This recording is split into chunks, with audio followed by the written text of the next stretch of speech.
आप सब जानते हैं किसी भी गवर्नमेंट एग्जामिनेशन को क्लियर करने के लिए आपका इंग्लिश सेक्शन स्ट्रॉन्ग होना बहुत ज़रूरी है। जो भी आपकी कॉम्पिटिटिव एग्जामिनेशन है उसमें इंग्लिश सेक्शन जो है वो मैंडेटरी पूछा ही जाता है।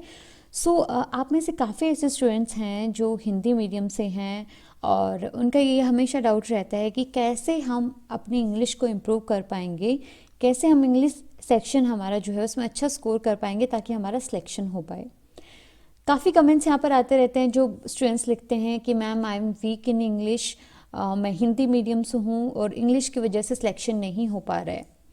बाकी सारे सेक्शंस आप कर लेते हैं लेकिन इंग्लिश लैंग्वेज एक सब्जेक्ट है उसको आप नहीं कर पाते हैं, इसमें आप अच्छा खासा स्कोर नहीं कर पाते हैं जिससे आपका सिलेक्शन रुक जाता है। सबसे पहले मेरी एक एडवाइस आपके लिए ये रहेगी, ये आप जो भी कमेंट्स करते हैं वो कमेंट करना आज से छोड़ दीजिए। ये खुद को कहना छोड़ दीजिए कि आप इंग्लिश में वीक हैं। ये अफर्मेशंस जो आप अपने आप को देते रहते हैं that you are weak in English, ये चीज़ हमें छोड़नी पड़ेगी आज से ही। एंड ये बिलीफ रखना पड़ेगा खुद पे कि आप इंग्लिश सेक्शन में अच्छा स्कोर कर सकते हो, आपके भी अच्छे मार्क्स आ सकते हैं।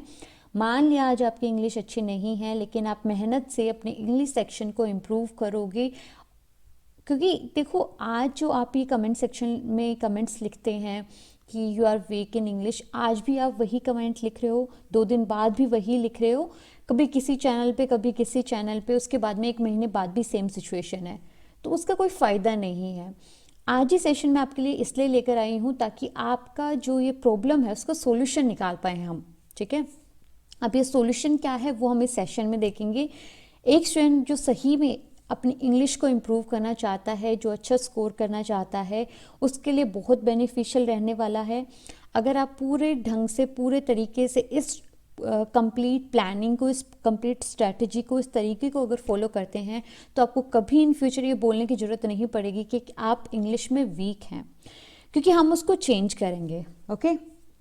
सेकेंड थिंग, यहाँ पर जो स्टूडेंट्स बोलते रहते हैं कि मेरा सिलेक्शन इसलिए नहीं हो रहा क्योंकि मैं एक हिंदी मीडियम स्टूडेंट हूँ, मैं हमेशा से हिंदी मीडियम ही पढ़ता आया हूँ, तो अब मैं इंग्लिश जो है उसमें कैसे अच्छा स्कोर कर लूँ। देखो एक बात बताओ मुझे, आपने क्या स्कूल टाइम में आपका जो इंग्लिश सब्जेक्ट था, सबका होता है, तो क्या आपने वो हिंदी में पढ़ा था?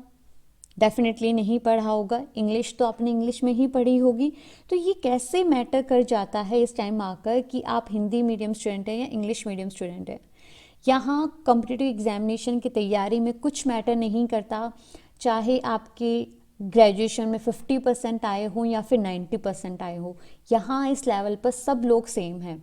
यहाँ से आप क्या मेहनत करते हो, कितना अच्छे से पढ़ाई करते हो, कितने मेहनत से काम करते हो, उस पर डिपेंड करेगा आपका सिलेक्शन। तो ये बात तो अपने दिमाग से निकाल दो बिल्कुल कि आप हिंदी मीडियम स्टूडेंट हैं। सेकेंड थिंग यहाँ पर एक आ जाती है, देखो इंग्लिश क्या है, आपका एक लैंग्वेज है। ओके। लोग जापानीज़, चाइनीज़, फ्रेंच, इतनी ऐसी लैंग्वेजेस सीखते हैं जो उन्होंने बचपन से कभी देखी तक नहीं है। तो इंग्लिश तो भाई हम बचपन से पढ़ते आ रहे हैं, तो उसमें स्कोर कर पाना बहुत इजी है, उसको सीख पाना बहुत इजी है आपके लिए, ठीक है। आज से बस हम बैठकर ये सोचते नहीं रहेंगे कि क्या करें, इंग्लिश सेक्शन वीक है। आज से हम खुद पर ट्रस्ट करेंगे और जहाँ पर आप ये लिखते हैं कि you can not do it, आप इंग्लिश सेक्शन में वीक हैं, आज इस वीडियो के कमेंट सेक्शन में आप सब लिखेंगे यू कैन डू इट। आज से आपको ये लिखना शुरू करना है। कोई भी स्टूडेंट ऐसे नहीं लिखेगा कि मैं इंग्लिश में वीक हूँ। देखो ये कुछ कमेंट्स आपके साथ में शेयर करना चाहूँगी। ऐसे ही बहुत सारे कमेंट्स से मैंने ये 2-3 कमेंट्स लिए हैं जिसमें स्टूडेंट्स ने बोला था कि उनका इंग्लिश सेक्शन वीक है। हम सब जानते हैं, देखो मैं खुद मान के चलती हूँ कि मुझे इस टाइम पर, इस पॉइंट ऑफ टाइम पर मेरी लाइफ में इंग्लिश सेक्शन में मेरे जो स्कोर है वो नहीं आ पा रहा है। देखो हम अगर बैंकिंग या पर्टिकुलरली तो हम बैंकिंग एग्जामिनेशन की ही बात करने वाले हैं, वैसे ये सेशन हर एक एग्जामिनेशन के लिए बेनिफिशियल रहेगा। तो बैंकिंग में आपका जो इंग्लिश सेक्शन पूछा जाता है प्री लेवल में, वो 30 क्वेश्चन होते हैं 30 मार्क्स के लिए।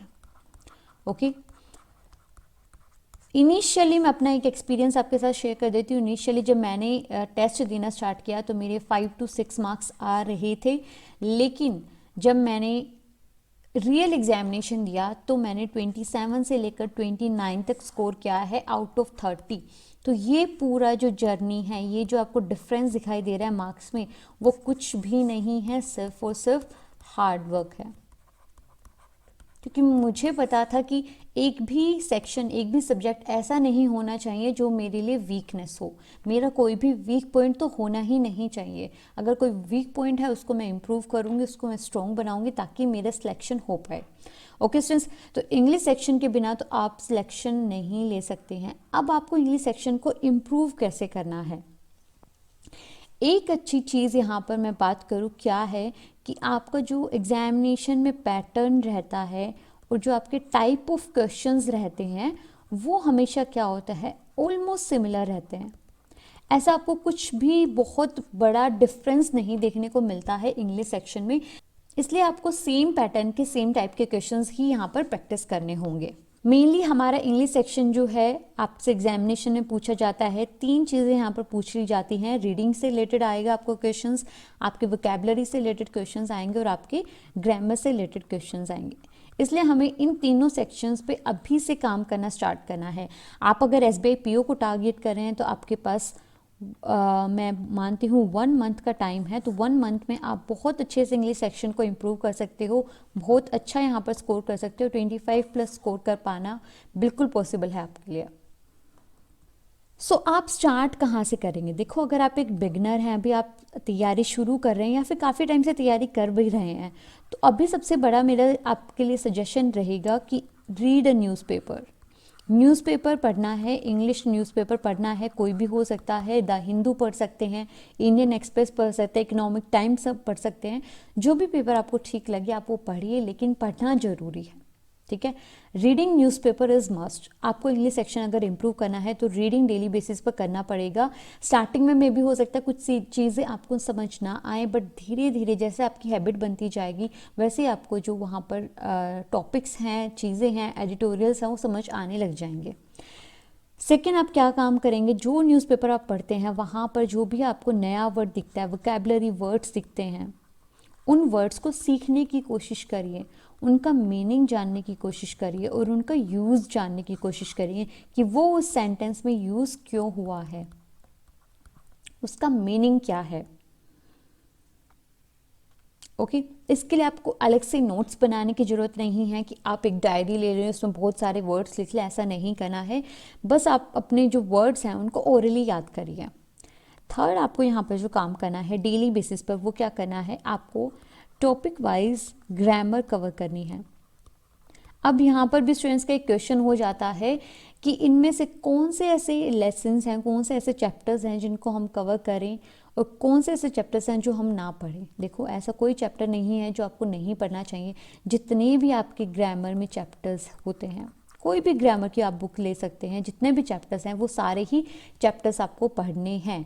अब पढ़ेंगे कहाँ से? जो मैंने एक बुक ली थी, मैं हमेशा सजेस्ट करती हूँ, मैंने पुरानी वीडियोस में भी सजेस्ट किया, प्लिंथ टू पैरामाउंट, अगर आप चाहें तो वहाँ से पढ़ सकते हैं।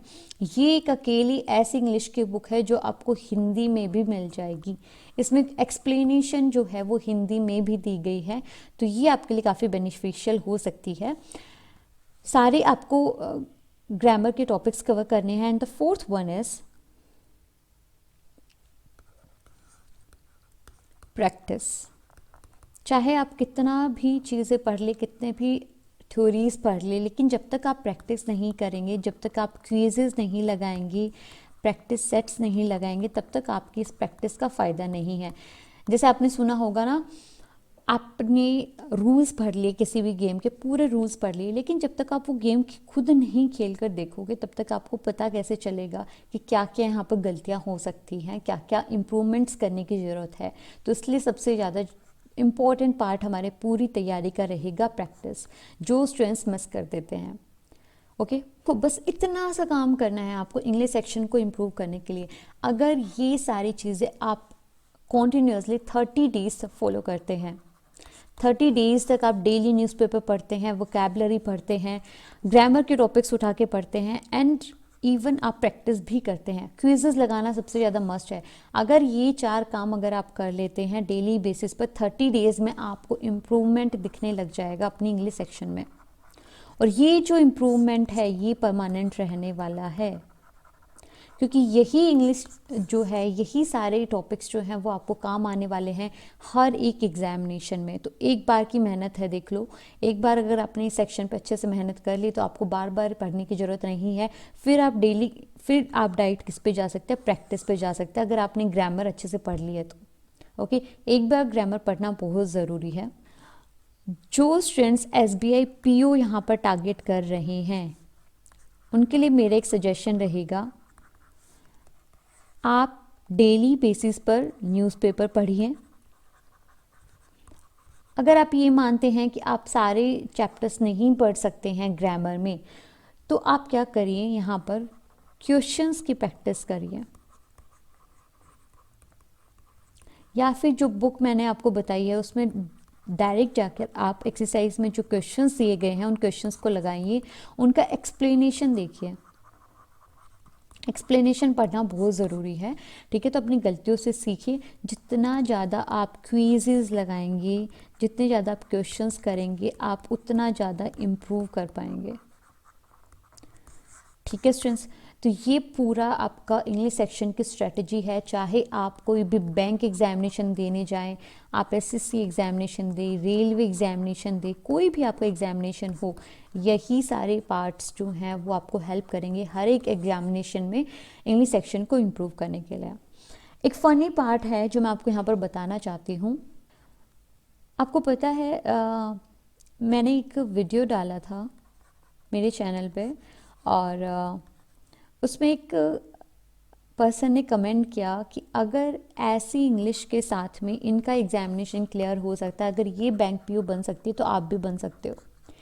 देखो भाई, एक बात मैं आपको क्लियर कर देती हूँ, there are 2 type of English, एक तो जो आप बोलते हैं और दूसरा जिसकी आपको नॉलेज है, जो आपके माइंड में है। ऐसा हो सकता है कि आप यहाँ पर लैग कर जाओ, लेकिन अगर एग्जामिनेशन आपको क्लियर करना है तो आपको यहाँ लैग नहीं करना है। सो वहाँ पर लिखा था कि मे बी आप आज इंग्लिश अच्छे से बोल ना पा रहे हो, लेकिन आपको इंग्लिश बहुत अच्छे से लिखनी आनी चाहिए, समझ सकते हो, समझ आए आपको इंग्लिश, ये बहुत ज़रूरी है। एंड उन सब लोगों के लिए जो बोलते हैं कि स्पीकिंग इंग्लिश अच्छी नहीं है तो एग्जामिनेशन कैसे क्लियर हो गया, आपको एक बात बता देती हूँ, यहाँ पर आपका वोकैबुलरी, आपकी स्पीकिंग इंग्लिश चेक नहीं करते, वो आपकी नॉलेज चेक करते हैं। बोलना इतनी बड़ी बात नहीं है, जिसको नॉलेज होगी ना, जिसको ये पता है, जिसको इंग्लिश ग्रामर आती है, वो बोल भी सकता है।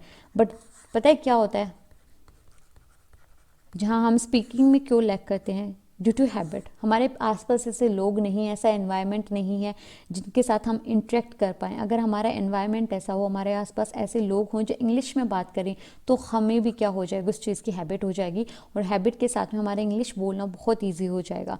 तो डोंट जज एनीवन, किसी को भी जज ना करें इंग्लिश की वजह से, लेकिन इंग्लिश को इम्प्रूव ज़रूर करें ताकि आपको कोई बोल ना पाए। Okay, so yes, you can score 25 plus marks by this strategy, and I hope this session will help you. And देखो, चाहे कितनी भी आप स्ट्रेटजी वीडियोस देख लो, लेकिन जब तक आपको खुद पे ट्रस्ट नहीं है, जब तक आप ये नहीं मानेंगे कि यू कैन डू इट, तो इसको कर पाना बहुत मुश्किल है स्टूडेंट्स। एंड इसके बाद में देखो मैं एक सेशन भी लेकर आऊँगी जिसमें हम डिटेल में बात करेंगे, जो बहुत सारे स्टूडेंट्स का क्वेश्चन रहता है कि how to read a newspaper, एक न्यूज़पेपर को पढ़ने का सही तरीका क्या है। This was all about today's session, guys. I hope you enjoyed this session, and this session will help you. Thank you so much and have a good day.